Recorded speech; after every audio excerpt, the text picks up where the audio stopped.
SIR এর শুনানির নামে হয়রানির অভিযোগ তুলে দুই বিএলওকে আটকে রেখে বিক্ষোভ গ্রামবাসীর। ছবিটা মুর্শিদাবাদের রানীনগর গ্রাম পঞ্চায়েত এলাকায়। প্রথম থেকেই এসআইআর সংক্রান্ত যাবতীয় কাজকর্ম চলছিল বহরমপুর থানার অন্তর্গত রানীনগর প্রাথমিক বিদ্যালয়ে।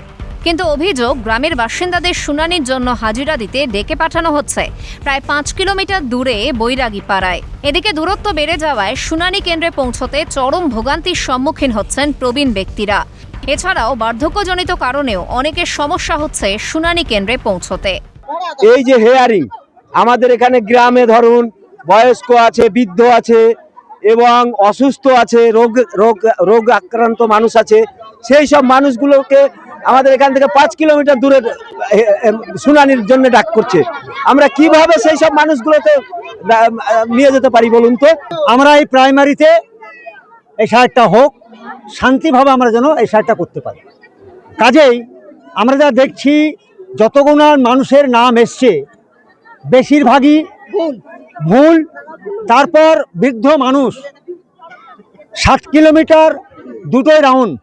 আমরা যাতে ওই সব মা বোনদেরকে বা ভাইদেরকে যাতে আমরা ওই জায়গায় না নিয়ে যেতে পেরে আমার এই প্রাইমারি স্কুলে যেন শান্তিভাবে আমার এই সাইডটা হোক, আমরা এইটাই চাই। গোটা বিষয়টি ঊর্ধ্বতন কর্তৃপক্ষকে জানানো হয়েছে, জানিয়েছেন বিএলওরা। এখানে অনেক গ্রামবাসীদের সংখ্যাটা তো অনেক, দূরে হিয়ারিং করতে গেলে ওদের সমস্যা হতে পারে। বয়স্ক মানুষ আছে, বৃদ্ধ আছে, এমনকি হ্যান্ডিক্যাপ পেশেন্টও আছে। তাই এদের দাবিটা হলো হিয়ারিংটা যদি স্কুলে করানো যায়। এবার সেই জিনিসগুলো তো ধরুন আমরা পারি না, তাই আমাদের মাধ্যমে হায়ার অথরিটিকে ডাকা হয়েছে। এই আমাদের আর না আটকানো পর্যন্ত আমাদের হায়ার অথরিটি আসবে না। এদের যা দাবি সে হায়ার অথরিটি আমরা জানিয়েছি। আর যেহেতু এদের অনেক বৃদ্ধ মহিলা, বৃদ্ধ পুরুষ এবং অনেক বয়স্ক এবং প্রেগনেন্সি আছে, যাদের এদের দাবি যে ওদের দূরে গিয়ে ওরা হিয়ারিং করাতে পারবে না, সেই দাবিতে এরা বিক্ষোভ দেখেছে। রাজ্যে চলা এসআইআর এর শুনানি পর্ব ঘিরে বারংবার হয়রানির অভিযোগ উঠছে।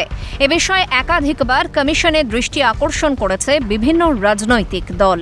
মুর্শিদাবাদ থেকে মৃন্ময় গোস্বামীর রিপোর্ট, ক্যালকাটা নিউজ।